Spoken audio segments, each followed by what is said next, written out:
Good evening, everybody. Could I ask you to settle yourselves, please, so we can start the program? My name is Pat Burns. I'm the Dean of Libraries at Colorado State University, and it's my pleasure to welcome you here tonight.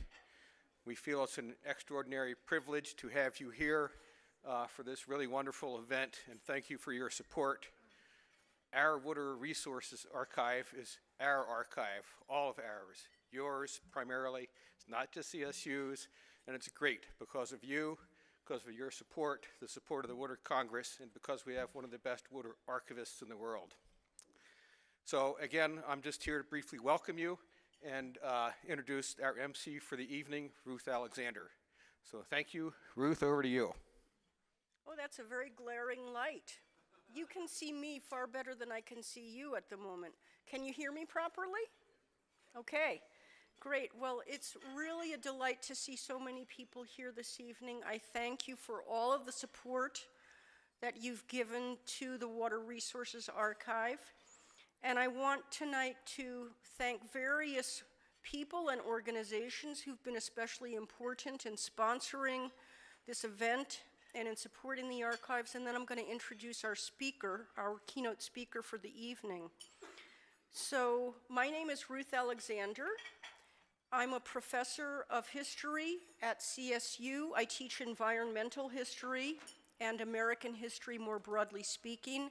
I'm also one of the researching faculty with the Public Lands History Center at Colorado State University, and I'm one of the members of the Water Table Steering Committee.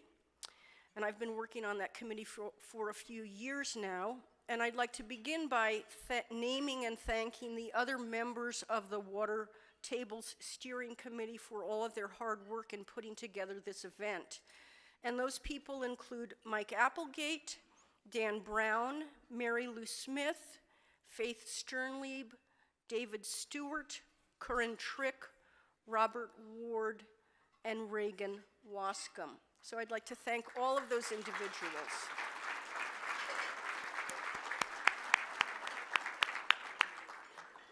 I'd also like to thank all of the table hosts who are sitting at the tables and talking about some of our fantastic collections from the Water Resources Archives.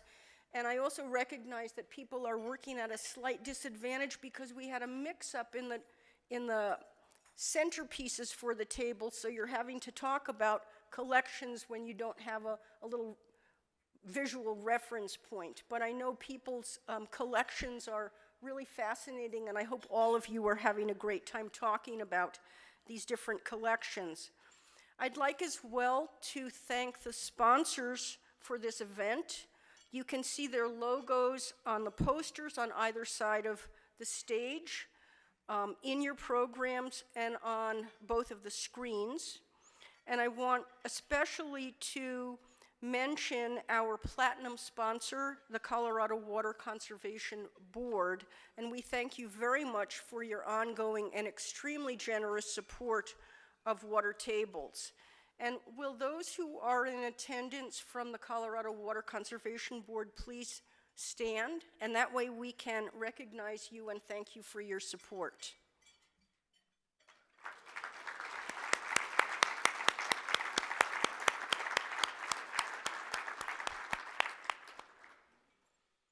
We also have here this evening 17 organizations and individuals who are supporting the Water Resources Archives at the silver level, the $1,000 sponsor level. And I'm going to name those groups and individuals: the Applegate Water Group, Aurora Water, Cache-la-Poudre Water Users Association, the Central Colorado Water Conservancy District, CH2M, the City of Greeley, the Colorado River District, Denver Water, Hamre Rodriguez Ostrander and Dingus, HDR Engineering Inc., Lydia and Bob Rule, Northern Water, the Poudre Heritage Alliance, whose logo unfortunately didn't make it into the event program, but whose support we very much appreciate, the Rio Grande Water Conservation District, Robert and Brenda Ward, White and Jankowski, and XTO Energy. So please join me in giving all of these sponsors a round of applause.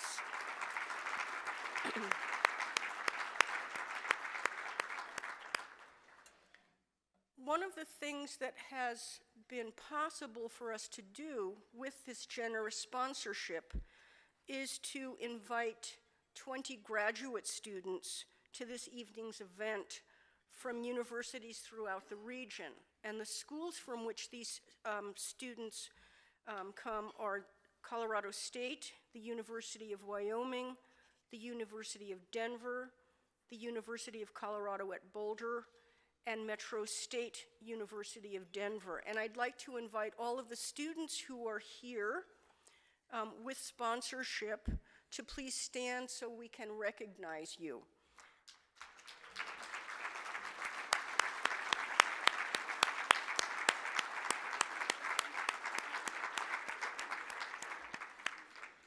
And I would have to say that I haven't been able to meet all of the students, but 4 of the students from my department are among us this evening. I'm really proud of them. They are fantastic young professionals and scholars, and they, along with their cohort, are the next generation of water professionals, and it's great to have them here this evening. I'd also like to thank our $500 bronze sponsors for their support. This group includes the Anderson Consulting Engineers, the CSU Water Center, Colorado Water Resources and Power Development Authority, Fisher Brown Bartlett and Gunn, Kennedy Jenks Consultants, Lawrence Jones Custer and Grasmick, the San Luis Valley Water Conservancy District, and the White Sands Water Engineers. And so let's thank that group of sponsors.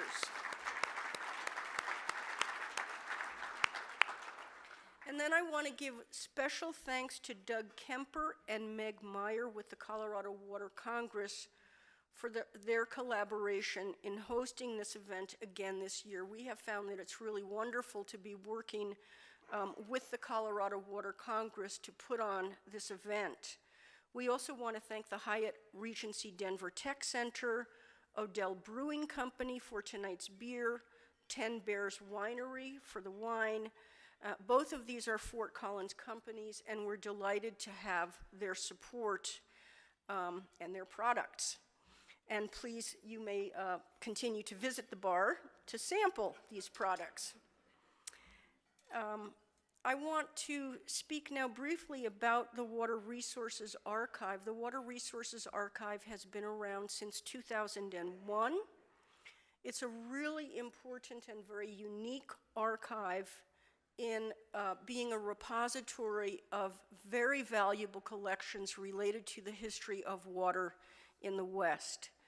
And funds raised through Water Tables helps to keep this archives running and keep it growing. And as you know, it is growing. We've now reached 100 collections. More specifically, Water Table support allows us to identify and collect at-risk historical water materials throughout the region. Water Table support allows us to continue in the ongoing digitization of thousands of documents and photographs every single year. Water Table support allows us to hire students, to assist researchers, organize collections, and create exhibits. And of course, Water Table support allows us to purchase archival quality materials and supplies that are necessary to preserving our growing collection of nearly 3 million items that are related to water history throughout the region. Tonight, as I've said, we're celebrating the Water Resources Archive's 100 collections. Collection 100, that is the newest collection, is the records of the North Poudre Irrigation Company, which is now the largest archival collection documenting a ditch company in the state. And it really is pretty large. It's 73 boxes and several hundred maps. More than speaking in terms of numbers, the archives is about relationships, and donors who trust the archives are giving to the archives materials that they really care about, precious materials that have meant a great deal to them in their professional lives, precious materials that they hope will be seen and used by researchers who want to learn about water history. These materials are often the legacy of an individual's life work, or they're the legacy of a company that may go back many, many, many years. So researchers depend on our staff at the archives to access essential documents, and then of course supporters like you make it possible for the water archives to continue to exist and to continue to serve a public that wants to learn about history by conducting research in our collections. So if you, during your discussions tonight about the various collections in the archives, think of other collections that you know of, other individuals you know of that have a rich resource of papers, other companies that you know of that have documentation that ought to be saved. You can use the postcards that are on your table to make suggestions about collections that we might pursue at the Water Archives, and leave your contact information with your suggestion, and then we will contact you about the possibility of creating new collections that could enhance the water resources archives. And finally, it's my distinct honor here tonight to introduce our keynote speaker, Ann Castle. Ann Castle is a senior fellow at the Getches Wilkinson Center for Natural Resources, Energy, and the Environment at the University of Colorado, and she focuses on Western water issues. Ann Castle has a very impressive career history. From 2009 to 2014, she was Assistant Secretary for Water and Science at the U.S. Department of the Interior, where she oversaw water and science policy. She also had responsibility for the U.S. Bureau of Reclamation and the U.S. Geological Survey. Castle is a recovering lawyer. She practiced for 28 years in Denver with Holland & Hart LLP, and she specialized in water issues. So please join me in giving a very, very enthusiastic welcome to Ann Castle.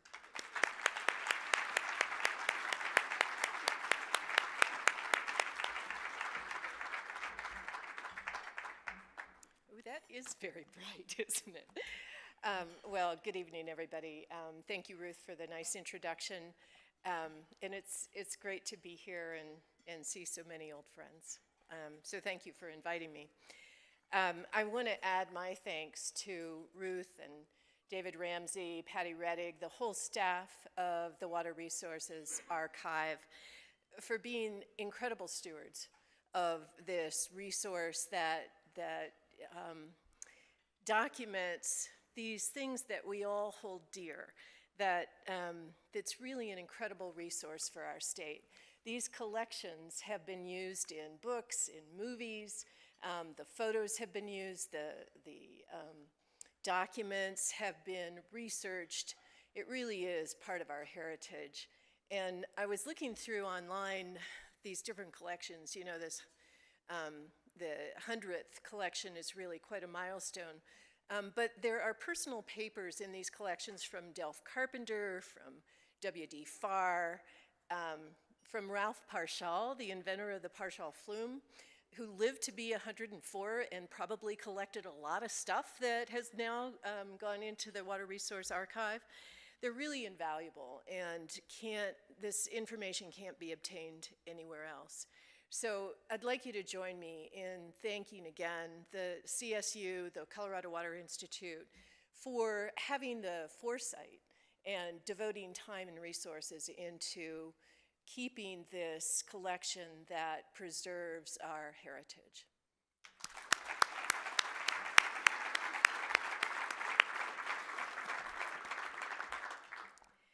So I want to talk tonight about some of the historical pillars of our water management system.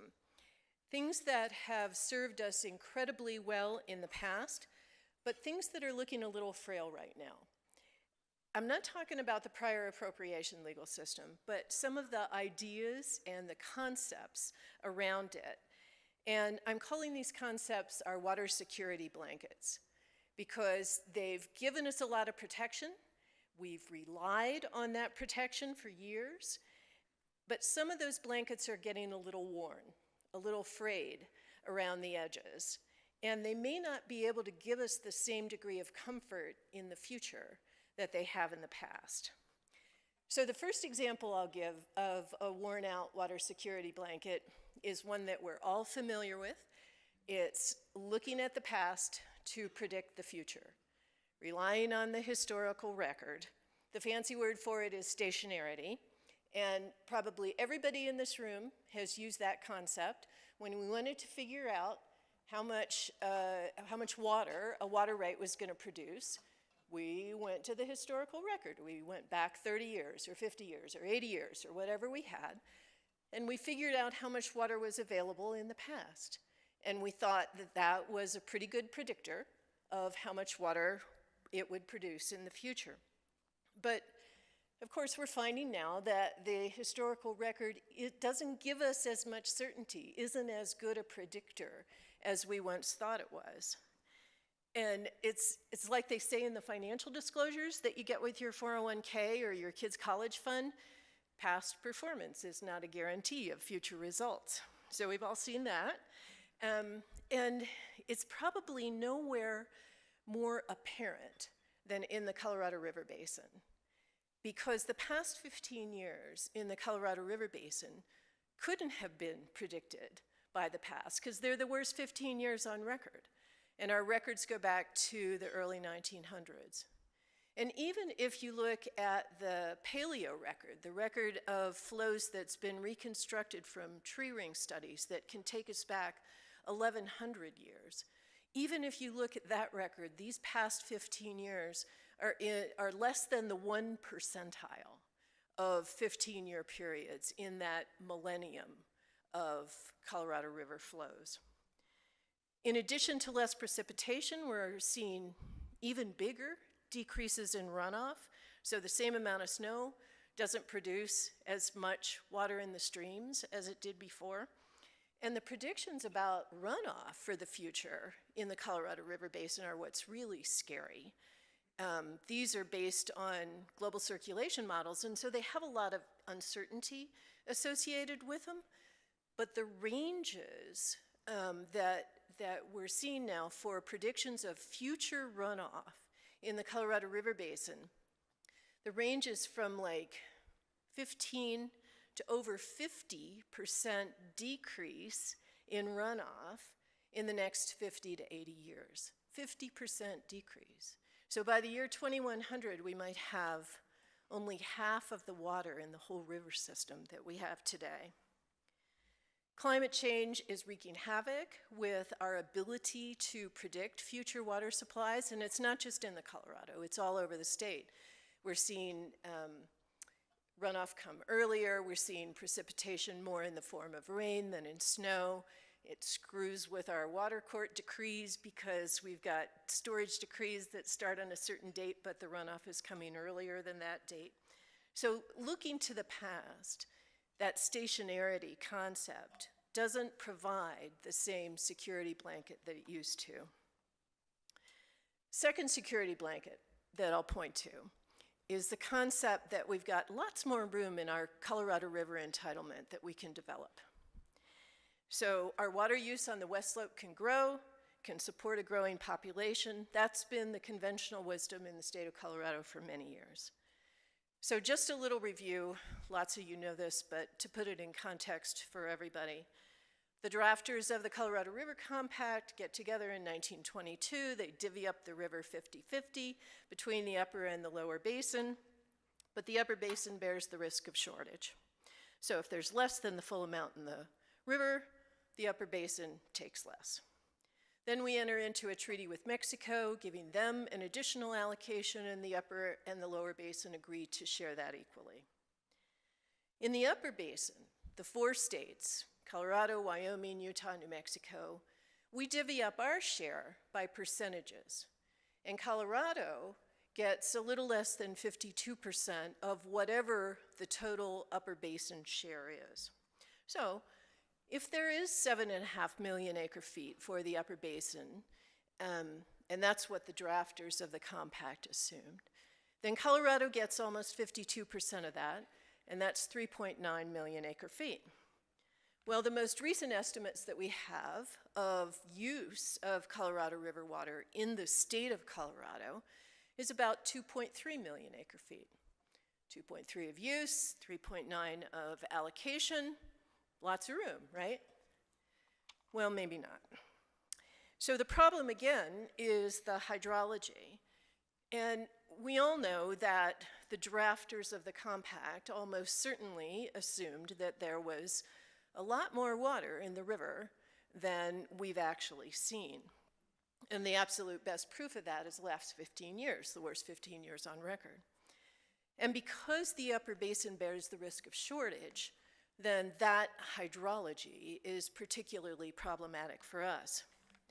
So just to throw out a little more numbers, the average natural flow into Lake Powell over the last 15 years, these years of drought, has been 12 million acre feet. After we subtract out what we owe to the lower basin and half of the allocation to Mexico, there's about 4 million acre feet left out of that 12. Our use in the overall upper basin, the 4 states, has been 4.5 million acre feet. So we have 4.5 million of use and 4 million to divide. That's the problem. That's why there isn't any more room in our allocation. Now, that's an average, and we can buffer that with releases from Lake Powell. That's why we have Lake Powell, in order to buffer us through the bad times.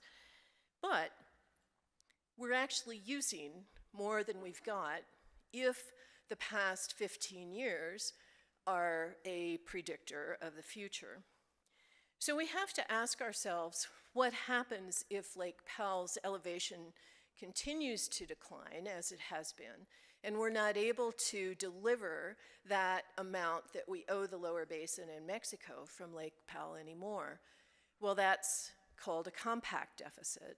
And if we have a compact deficit, that puts at risk all the water rights that divert on the west slope that are junior to the 1922 compact. This is not a situation that we want to have happen. Now, there may be more room for development of west slope water in the really big water years, years that are well above the average of the last 15. But that security blanket, that cushion that we thought we had, just really isn't there. Now, the conceptual framework that's been adopted by the Water Conservation Board and the Interbasin Compact Committee recognizes that reality in the Colorado River Basin. And it makes sure that a new Trans Mountain project won't divert if it would increase the risk of a compact deficit. And that conceptual framework is now enshrined in the water plan. And I have to say that I think the conceptual framework is a truly remarkable document. It's smart, it's forward-thinking, it represents a recognition of the interests of both East Slope and West Slope. I want to give my thanks and appreciation to the people who crafted it and worked through all the issues and made sure it was brought to finality. And I would also say that Northern and Southern California should take note of what was done in the conceptual framework here in Colorado. It's a proactive way to deal with the fraying of this particular water security blanket. My last example of a worn-out security blanket, and this one may surprise you, it's the no injury rule, the holy grail of water rights owners and water lawyers. It protects existing water rights against adverse effect, against any decrease in the amount of water they receive. No injury is the standard that's used in water court for any sort of change of water right proceeding, whether it's a point of diversion that's being changed or a type of use. A water right owner is entitled to make that kind of change with your water right asset, but only if it doesn't harm anybody else. So, in other words, as a water right owner, I'm entitled to the continuation of the stream conditions that existed when I got my water right. It's a good rule, the no injury rule. It's the only rule that makes sense and protects our very valuable water rights assets. So it's a very good and a very helpful security blanket.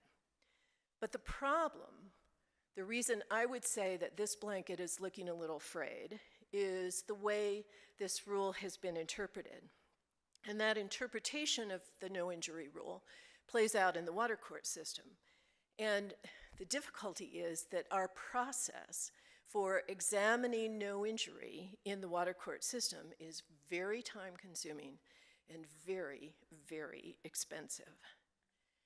It's hard to get good data on the cost of a water court change proceeding, but there's been a recent study on the time involved for getting approval of a change of water right in 10 different Western states. And it's revealing in terms of what it says about time, and time equals money, right? So it tells us how Colorado stacks up against the other states, just in terms of how long it takes to get approval. So this was a study out of Stanford. It just came out this past fall, and it looks specifically at transfers of agricultural water rights to environmental purposes. So it's a subset of all changes, but instructive nevertheless. And this study found that Colorado's water court process for that kind of a change took 6.5 years from application to final decree. The next nearest state was Oregon at something less than 3 years, and the average of all the other states was less than 2 years. So that's pretty terrible. And that's partly because we examine injury in our water court process to a gnat's ass for every type of change, no matter whether it's big or little, whether it's short-term or long-term. We look really closely at injury.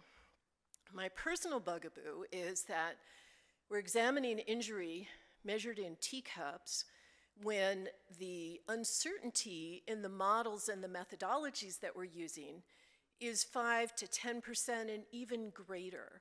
So we're looking at injury in teacups when the margin of error can be tens of acre feet, hundreds of acre feet. So I would say that that is not a system that makes economic sense. So the irony is that in our justifiable intent to protect water rights against injury, we've created a system that's very expensive and takes lots of time. And the unintended consequence of that is that only big, permanent changes are taken through water court, are worth taking through the water court process. You really don't want to take a small change, like a change in the location of the acreage that you're irrigating. You don't want to take it through water court because it costs too much, takes too much time, and there's a real risk that you'll come out the other end with a lesser water right than you went in with, because part of it is kind of left on the table to address the no injury problem. So the Colorado Water Plan recognizes that if it's only worth taking a big permanent change through the water court process, then that puts huge pressure on agricultural water rights and doing buy and dry deals with farmers. And none of us wants to see that. We don't want a system that incentivizes buy and dry. The water plan highlights that in pretty much every chapter. So ironically, the security blanket that we thought was our best protection against any diminution of the value of our water rights is actually creating incentives and disincentives that are harming our system, harming the ag economy, and harming the heritage and quality of life that we want to see continue in Colorado. So we've got to find ways of keeping the no injury standard and ensuring that existing water rights don't lose their value. But at the same time, we need to fix a system that isn't functioning in a way that's consistent with the best science and with a sustainable water future. Because in this case, preserving the systems that we used in the past are reducing our flexibility to address the future. So what's the answer? How do we restore these security blankets or find new ones to protect us? Well, first, because we can't count on past conditions to predict the future, we have to be flexible. We have to have strategies that can cope with a whole variety of possible futures. So that has names like scenario planning, contingency planning, a lot of different names for that. The idea is we spin out a whole bunch of possible futures and then figure out how to deal with them and figure out ways that we can pivot quickly if conditions change in the future. And the water plan provides a solid foundation for all of that. We also need to take action now on the things that we would do regardless of what the future holds. So the things that make sense under a whole variety of future conditions. And that's what the no and low regret strategy that the IBCC action plan sets forth. That's what that's all about. Let's do the stuff that makes sense regardless of what the future looks like. And then I would also say that because our water court system can have these unintended consequences, like incentivizing buy and dry, putting additional pressure on ag water rights, we need to develop flexible procedures that uphold the no injury rule, but deal with transactions, deal with changes of water rights that better reflect the size and the length of the transaction. So less costly procedures that take some of the pressure off buy and dry. We have some of those, and there's been an evolution over the past 10 to 12 years of statutes that are addressing this problem in different kinds of ways, but they haven't accomplished the purpose. We need to look at those, and we need to expand them, and we need to do better with those kinds of flexible procedures. Things like a water bank that could hold temporary loans of water, operate in each basin so that you could respond to the needs in that basin and the hydrologic conditions in that basin, but get water rights that are on loan to the place of the greatest need. We need multiple purpose, multiple partner projects, things like the WISE project on the Front Range. Great example of partners coming together and building infrastructure that creates a pool of water that's bigger than any of them could have created on their own. And it goes without saying that we need to focus on conservation to reduce the gap between supply and demand that we've been predicting if our beautiful state continues to grow the way it has been in the past. Now, these are all recommendations in the Colorado Water Plan. I'm not making these up. But what we need to do now, what all of us in this room need to do, is to make sure that they get done. And that's not going to be an easy process, but it's one that I think we all need to commit to in order to deal with that range of futures. So our water security blankets are still there. They're still protecting us, but they're just not as warm and not as secure as they used to be. So we need to knit them together again. We need to patch the rough edges, but not just recreating the conditions, the processes that we had in the past, but using what we've learned, prepare for continued dry conditions, but prepare for a range of future scenarios and plan for that. Get used to different kinds of procedures and processes and protections that we've had in the past. So I'll close with the immortal words of Bob Dylan, who you probably don't think of as an expert on water, but who always has sage advice to give us. You better start swimming or you'll sink like a stone, for the times they are a-changin'. Thank you.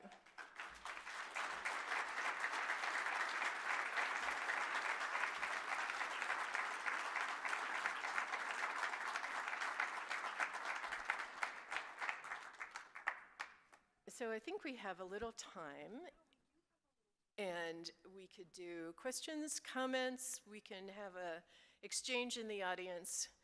What's your pleasure? Who clapped? Yeah.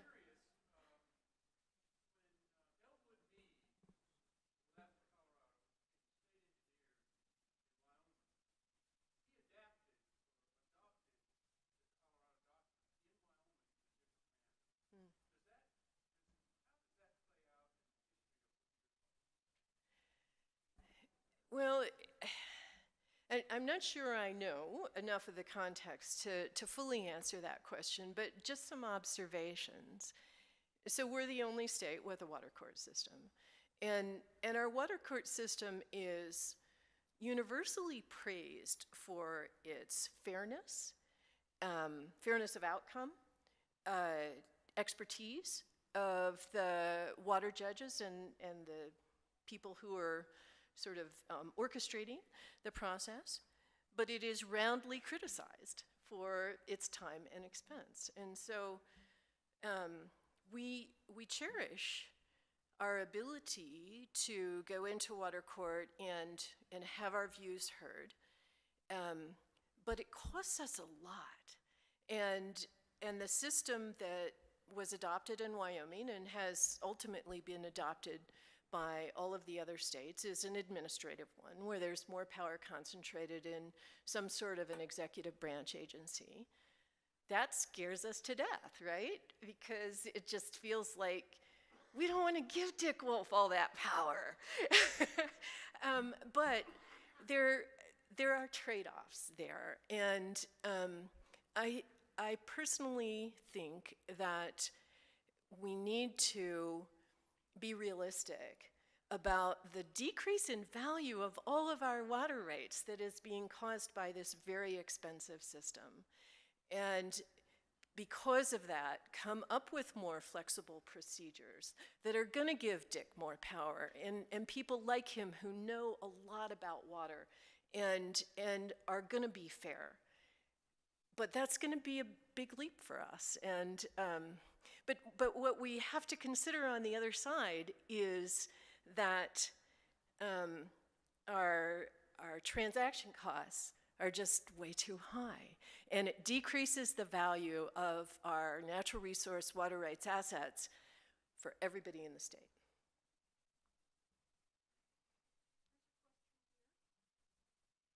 Yeah, sorry, I can't see.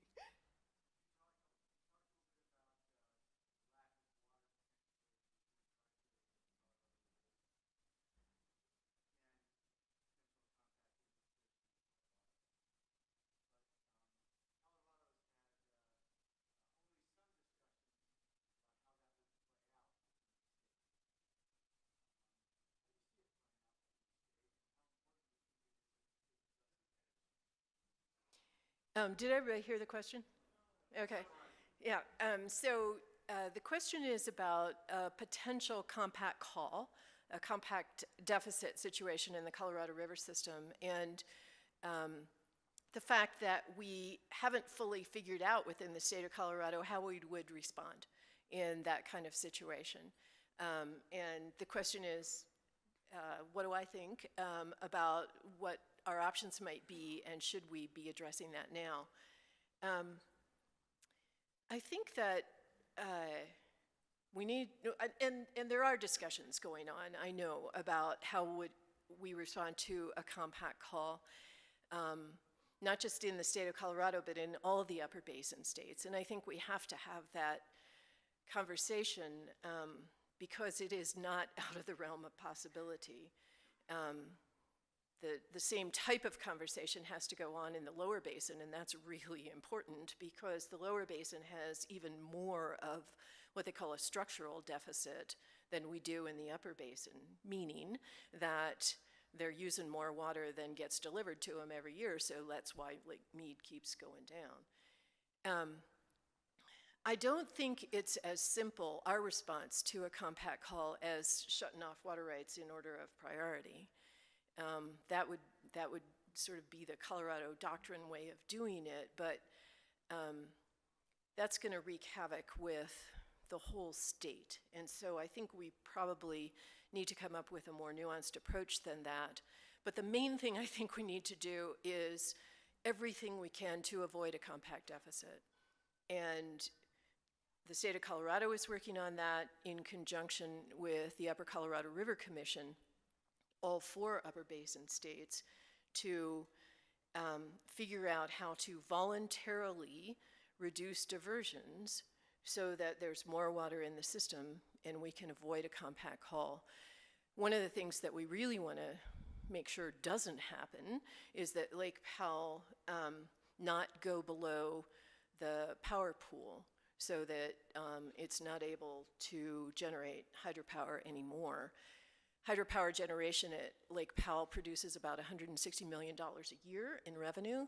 That revenue goes to support the operation of all the Bureau of Reclamation projects in Colorado and in the Upper Basin. It supports the recovery programs that allow us to divert without fear of a jeopardy call for endangered species. It does a whole lot of good things. We don't want to lose that revenue. And so I think our efforts should be focused on preventing a compact call in the first place.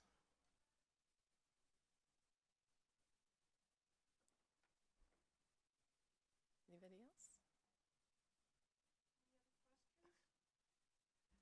Okay. Well, thank you all. Thanks to the Water Resource Archive. It's great to be here.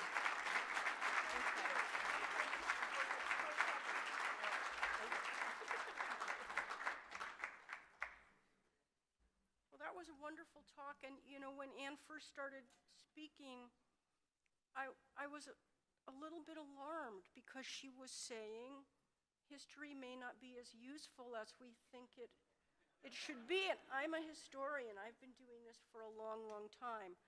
But as she spoke a little bit more, I was relieved because actually she was speaking about using history in the right ways. That is, sometimes we use history and we create generalizations. We simplify. We think that history should come up with rules that will serve us forever. But actually, if we look at history more attentively, we understand that history is always telling us about complexity, about contingencies, about things happening that we didn't expect, and about how to prepare for and be flexible. And so by the end of Ann's talk, I was recognizing that we really were thinking about history in similar ways. So I'd like to thank Ann again, and I'd like to thank you again for joining with us this evening to celebrate the 100 collections of the Water Resources Archives.